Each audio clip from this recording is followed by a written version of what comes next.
Leo Messi!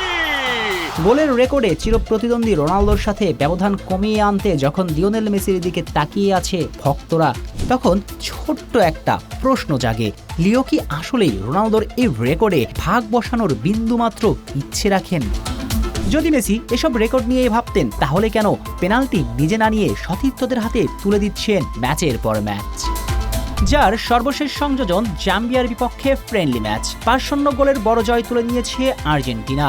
এই ম্যাচে 1 গোলের পাশাপাশি মেসির পা থেকে এসেছে একটা অ্যাসিস্টও। ম্যাচ জুড়ে 38 বছর বয়সী তারকার পায়ে ছিল জাদুর ঝলক। তবে মেসির পারফরম্যান্স ছাপিয়ে আলোচনার কেন্দ্রে এখন 50 মিনিটের ওই ঘটনা, যেখানে পেনাল্টি পেয়েছিল লা আলবিসেলেস্তেরা। ঠিক তখন পুরো দুনিয়া অধীর আগ্রহে অপেক্ষা ঘরের মাঠে সম্ভাব্য শেষ ম্যাচে মেসির পায়ে আরও একটা গোল দেখার। আর সবাই যখন এমন চিন্তায় মগ্ন, তখনই আর্জেন্টাইন অধিনায়ক উল্টো রথে ছুটলেন।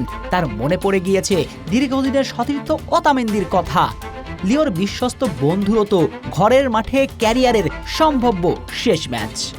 তাই তো নিজে পেনাল্টি না নিয়ে ওতামেন্দিকে তুলে দিলেন।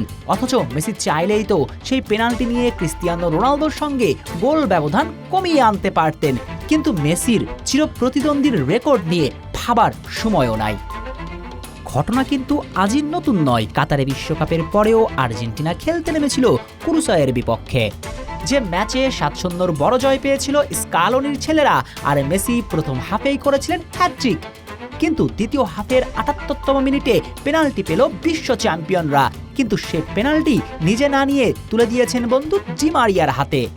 অথচ সেই দিনও চাইলে মেসি পেনাল্টি নিজেই নিতে পারতেন, কিন্তু নেননি। ক্লাবের জার্সিতেও প্রায় সময় আজকাল মেসি পেনাল্টি নিজে নেন না, তুলে দেন সতীর্থদের হাতে। কিন্তু একই মুদ্রার উল্টো পিঠ যেন ক্রিস্টিয়ানো রোনালদো। গ্রুপ স্টেজের দ্বিতীয় ম্যাচে ব্রুনো ফার্নান্দেজের গোল নিজের দাবি করে রোনালদো উদযাপন করেছিলেন, হয়েছিলেন সমালোচিত। কিন্তু মেসি ভাবেন দলের কথা, মেসি ভাবেন সতীর্থদের কথা, সেজন্যই তো মানুষ মেসিকে ভালোবাসে। ঠিক এই কারণেই তো সতীর্থরাও মেসির জন্য জীবনও বাজি ধরতে চান।